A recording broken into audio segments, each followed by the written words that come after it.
Assalamualaikum warahmatullahi wabarakatuh. Perkenalkan, saya Amalia Hairunisa, magister saya, salah satu dosen farmasi bidang kimia farmasi Universitas Lambung Mangkurat.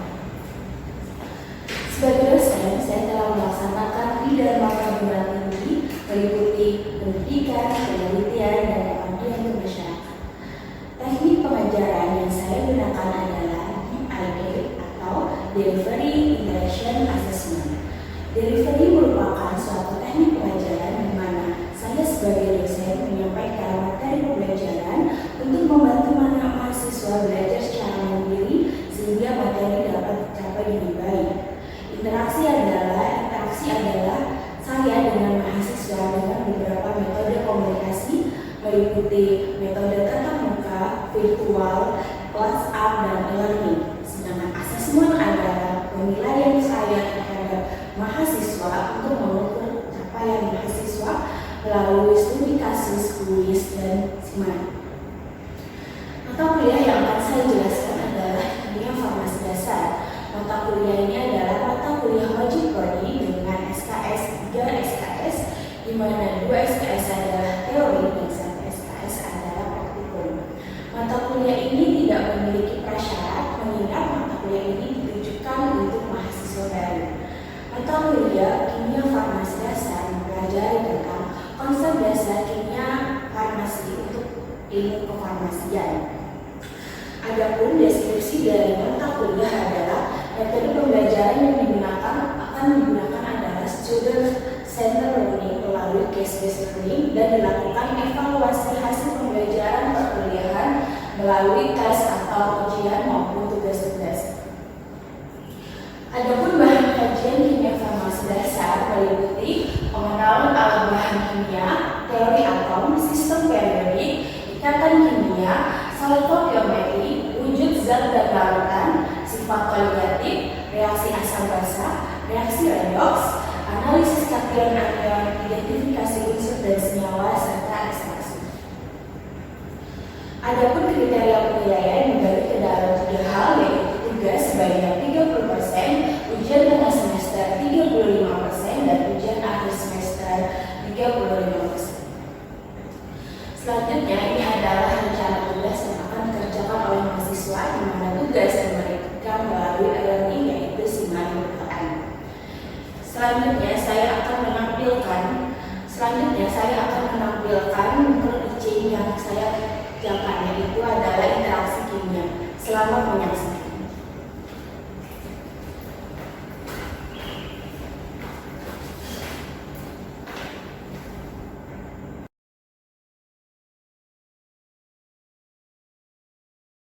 Assalamualaikum warahmatullahi wabarakatuh. Waalaikumsalam warahmatullahi wabarakatuh. Selamat pagi semua. Pagi. Oke, hari ini kita akan melanjutkan materi sebelumnya. Kemarin masih ingat nggak materinya apa saja? Materi sebelumnya? Oke, unsur periodic unsur. Jadi kita membahas sifat-sifat suatu periodic unsur. Misalnya apa saja? Ada yang tahu? Oke, ya silakan. Ada dari atom. Oh, dari jari atom. Oke, selanjutnya apa lagi? Oke, Afinitas elektron. afinitas elektron. Ada yang masih ingat? Energi ionisasi. Energi ionisasi, benar. Satu lagi? Ada 4? Ke? Elektron negativan. Oke, jadi setelah kita mengetahui atom dan sistem periodik unsur, kita masuk ke materi berikutnya, yaitu ikatan kimia. Dalam materi ikatan kimia ini, kompetensi utamanya adalah menjelaskan proses terjadinya ikatan ion, ikatan kovalen beserta contoh senyawanya. Yang kedua, menjelaskan kepolaran senyawa dan hubungannya dengan keelektronegatifan. Dan yang ketiga adalah menjelaskan jenis ikatan yang terjadi pada berbagai senyawa dan membandingkan sifat fisik. Nah, selanjutnya untuk ini nanti referensinya bisa dilihat ya di slide. Nah, selanjutnya untuk pertama, apa yang berperan? Sebenarnya apa sih yang berperan dalam pembentukan ikatan kimia? Jadi suatu senyawa itu membentuk ikatan, kira-kira apa yang berperan di sana? Ada yang tahu nggak? Ya, elektron, benar ya. Jadi elektron itu yang berperan. Jadi kita katakan itu adalah elektron valensi. Ya, elektron valensi itu apa?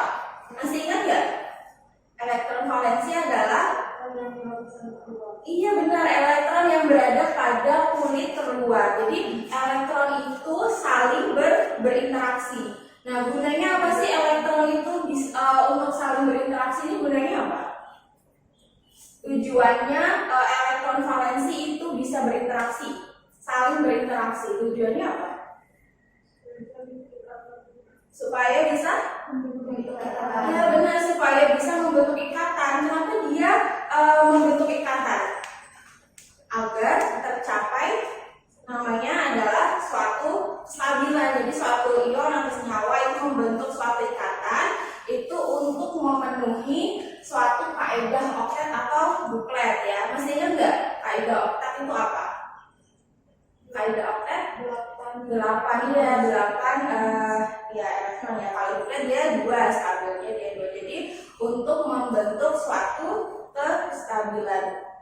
Nah, makanya di suatu ikatan itu ada dia yang namanya melepas dan ada menerima ya. Jadi untuk membentuk kestabilan itu si elektron valensi atau elektron terluar itu menyerap dan melepaskan elektron agar dia tadi stabil, baik itu membentuk oktet maupun dia membentuk buklet. Nah, ya, jadi makanya itulah kenapa kedua unsur itu membentuk suatu ikatan kimia. Nah, ini adalah simbol Lewis dari suatu unsur ya. Kemarin kita masih belajar ya sistem periodik unsur itu golongan utama itu ada golongan 1A sampai 8A ya kan, itu golongan utama. Nanti golongan transisi dia ada yang golongan B. Nah, nanti perlu diperhatikan untuk penulisan dari simbol Lewisnya, dimana kalau titik-titik yang ini namanya simbol dot ya, itu adalah elektron valensi dari setiap unsur yang ada di sana. Misalnya Li karena dia golongan 1, elektron valensinya itu adalah 1, dia melepaskan 1 elektron misalnya. Jadi Na itu menjadi Na plus dengan melepaskan 1 elektron. Ya, kalau untuk ikatan sendiri itu tadi kan sebelumnya sudah dijelaskan mau untuk menunjukkan hubungan dari ikatan ion dan ikatan kovalen, seperti itu jenis-jenis ikatan dalam ikatan kimia. Kira-kira ikatan ion ada yang pernah mungkin ingat pelajaran ikatan ion? Ada yang pernah tahu tidak? Ikatan ion itu apa? Ikatan ion ini misalnya dia terbentuk misalnya untuk golongan 1A ini ada Li dan ada F. Nah, ini akan membentuk suatu ionik. Jadi ada yang melepas dan ada yang menerima 1 elektron. Li dia akan melepas 1 elektron menjadi Li plus, sedangkan F unsur fluor dia akan menerima 1 elektron ya. Jadi kalau dalam konfigurasi elektron, susunan elektron tadi di situ terlihat ya 1s2, 2s1 ketika melepaskan 1 elektron menjadi 1s2. Sedangkan yang akhirnya elektron valensinya adalah 2s2, 2p5 karena dia menerima 1 elektron jadinya adalah 2s2 dan 2p6. Jadi semuanya adalah memenuhi kaidah oktet atau duplet di mana elektron valensinya adalah berjumlah 8. Seperti ini ya.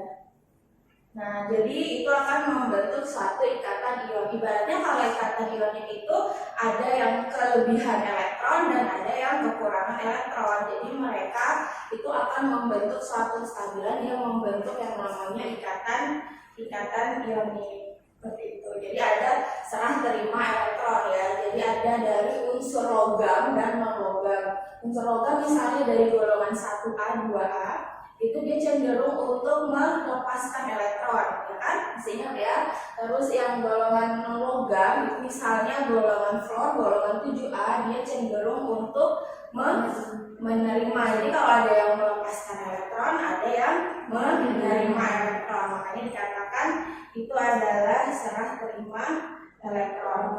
Nah, biasanya yang membedakan ikatan ionik dan ikatan kovalen itu adalah di mana ikatan ionik itu punya harga perbedaan keelektronegatifan yang besar gitu. Jadi makanya tadi ada yang melepas elektron dan ada yang menerima elektron. Itu biasanya dipengaruhi oleh perbedaan harga keelektronegatifan.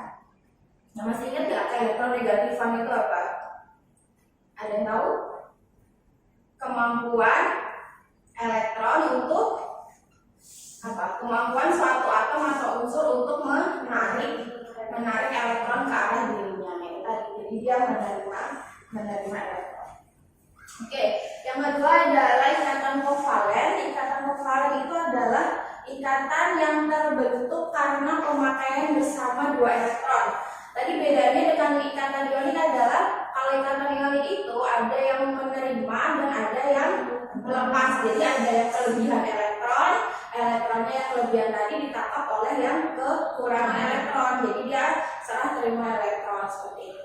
Tapi kalau ikatan kovalen itu adalah tadi pemakaian elektron bersama. Artinya dua-duanya saling kekurangan sehingga memakai elektronnya secara bersama-sama. Kalau yang ionik tadi ada yang kelebihan, ada yang kekurangan. Kalau yang kovalen itu pemakaian bersama dua elektron oleh dua atom ya. Jadi melibatkan atom. Nah, ini tadi balik lagi. Kenapa dua atom itu tadi berbagi elektron? Tujuannya untuk, ada yang tahu?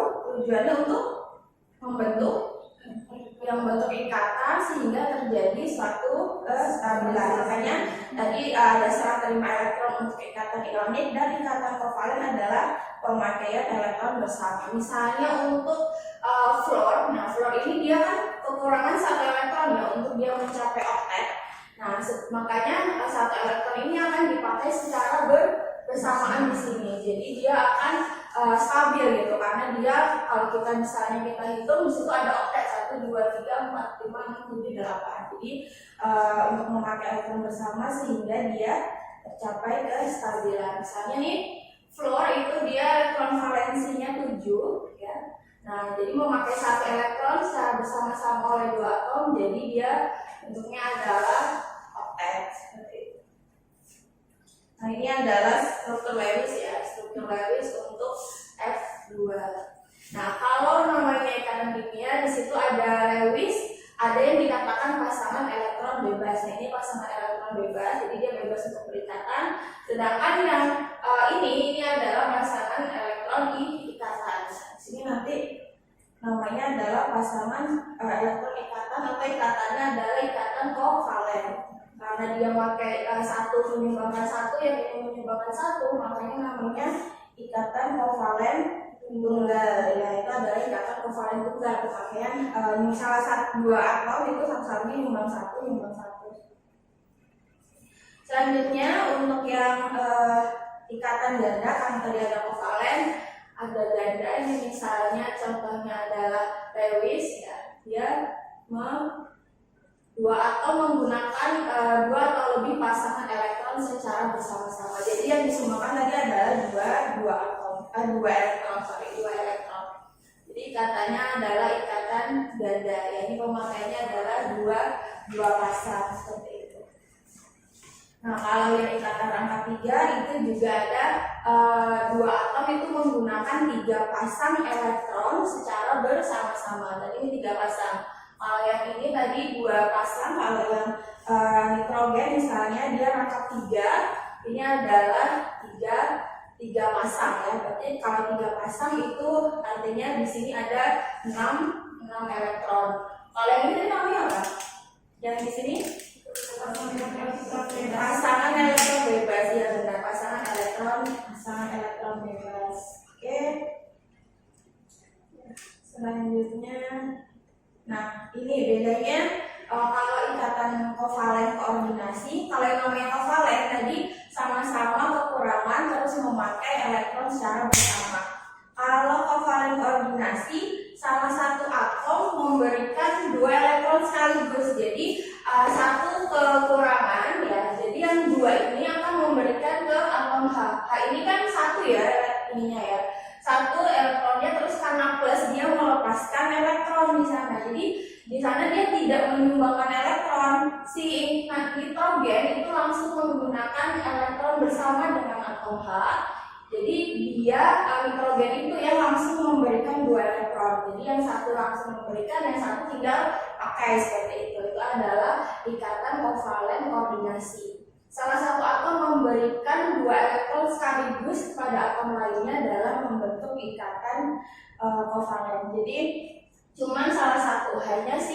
nitrogen yang langsung menyumbangkan atau memberikan 2 elektron sekaligus kepada atom H, sehingga namanya terjadi ikatan kovalen koordinasi.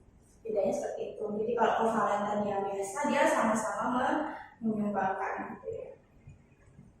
Nah, ini adalah jadi sebenarnya kekuatan dari ikatan kovalen dan ikatan ionik itu berpengaruh terhadap parameter dari appearance atau tampilan, terus ada melting point, titik leleh, titik didih. Nah, ini perlu dilihat ya.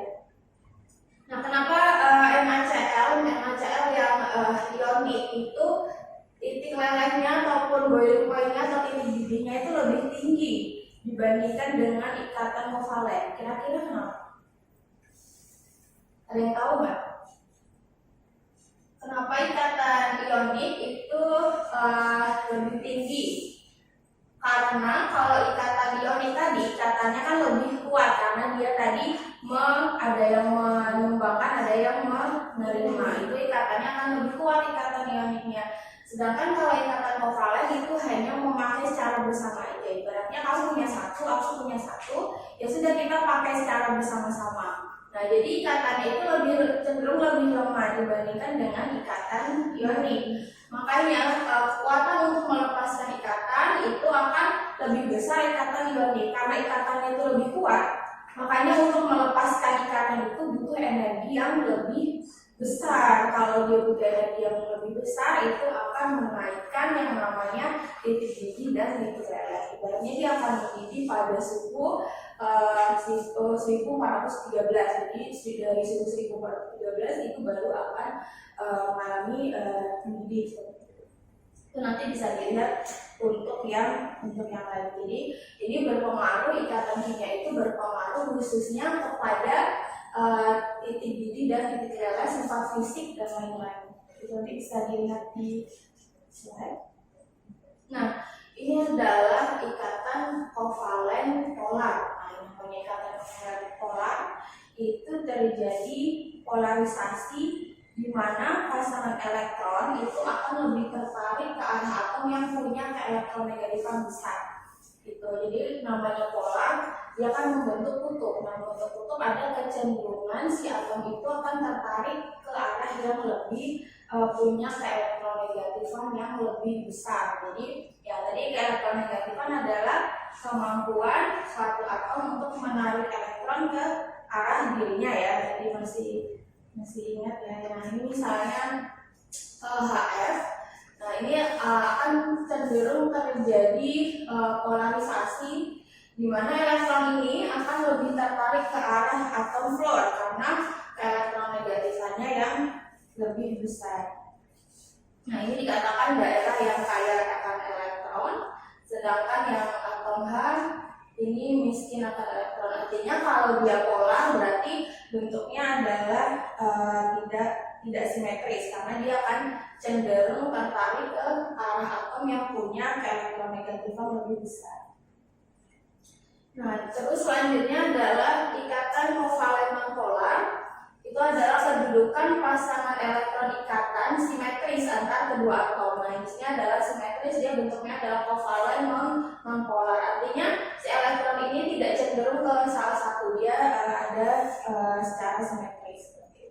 Nah, misalnya adalah CH4, CCl4, nah artinya dia sama, beda dengan CHF yang cenderung ke arah atom fluor. Nah, ini adalah harga keelektronegatifan yang bisa dilihat. Keelektronegatifan adalah kemampuan suatu atom untuk menarik elektron. Jadi kalau misalnya dalam golongan 7A kecenderungan dia untuk menarik elektron itu lebih besar, ya kan? Kalau golongan 1A itu dia kecenderungan untuk melepaskan. Misalnya karena Na itu kan nomor atomnya 11 misalnya ya.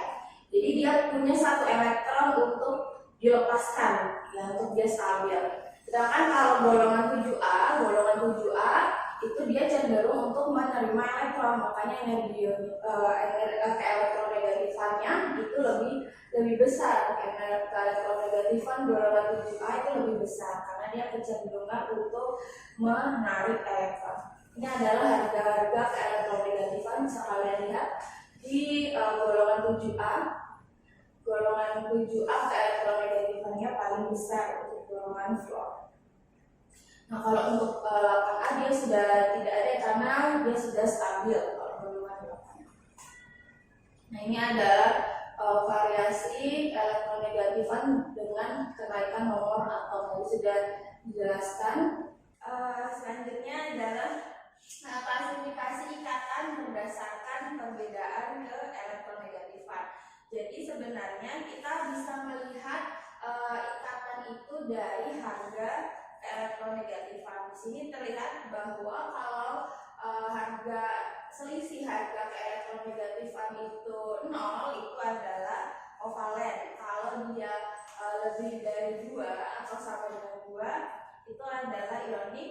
Sedangkan antara 0 sampai 2 itu adalah kovalen polar.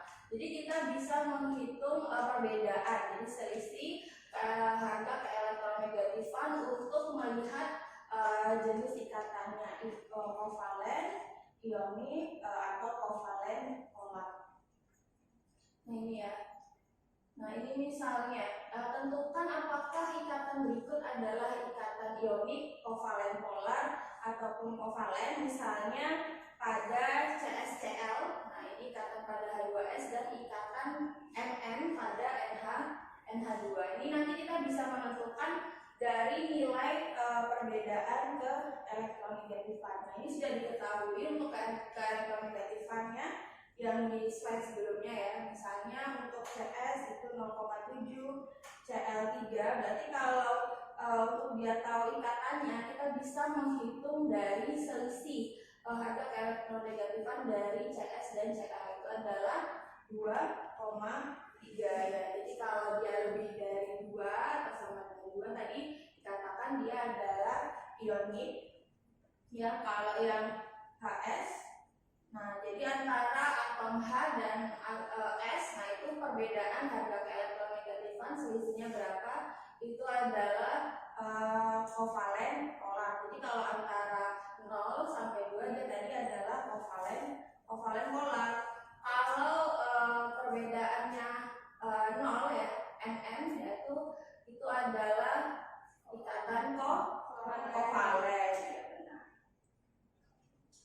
Ya, ini kalau tadi kita bicara tentang ikatan ion, ikatan kovalen, ini adalah ikatan hidrogen. Mestinya nggak kira-kira ada tahu nggak atau ikatan hidrogen itu apa sih?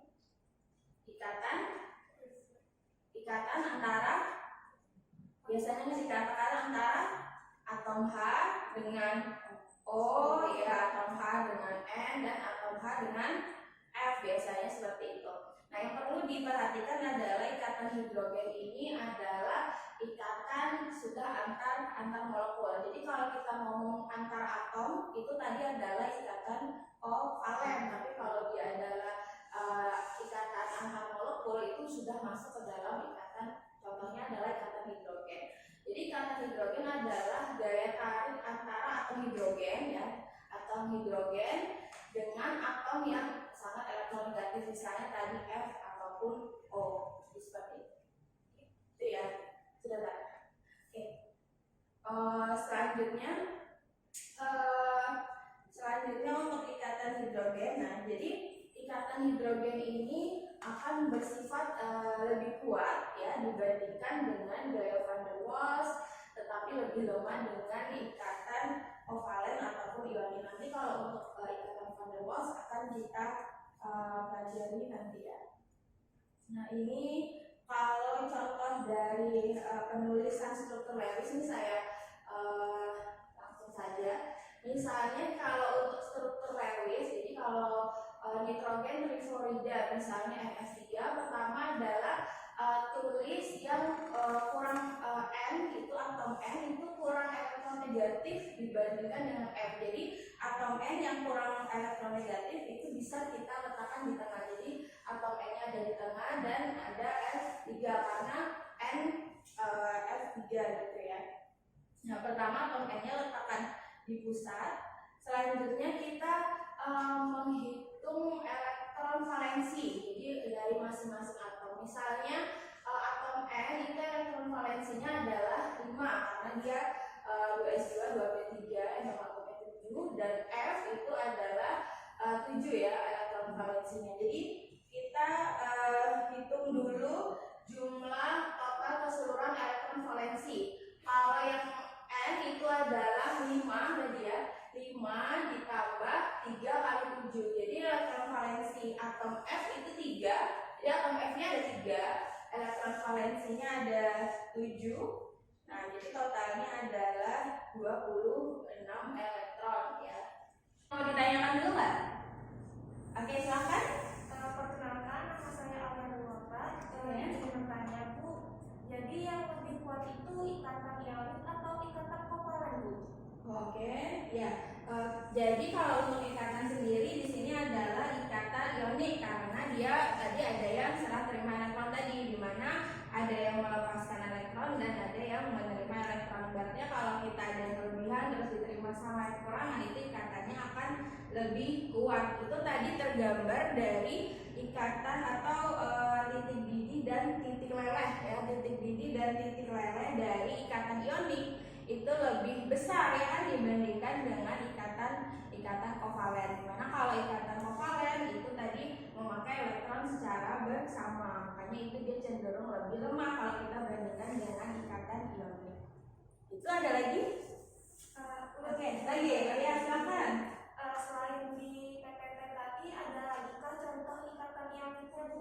Oke, ikatan ionik misalnya kalau yang dalam kehidupan sehari-hari misalnya secara gampang kayak NaCl. Nah, itu kan ada Na+, terus ada Cl-, dimana kalau Na itu akan melepaskan satu elektron ditangkap oleh si Cl itu yang akan menerima elektron. Itu secara gampang tuh misalnya NaCl. Oke, ada lagi? Sudah cukup. Itu ya mungkin itu saja untuk hari ini. Terima kasih atas waktunya. Nanti untuk tugas bisa dikerjakan di Simari ya, sudah saya upload. Nanti bisa kalian submit tugasnya di Simari. Oke, mungkin itu saja dari saya. Ada pertanyaan? Tidak ada? Tidak ada ya? Tidak ada pertanyaan? Oke, mungkin jelas ya untuk hari ini. Saya akhiri. Wassalamualaikum warahmatullahi wabarakatuh.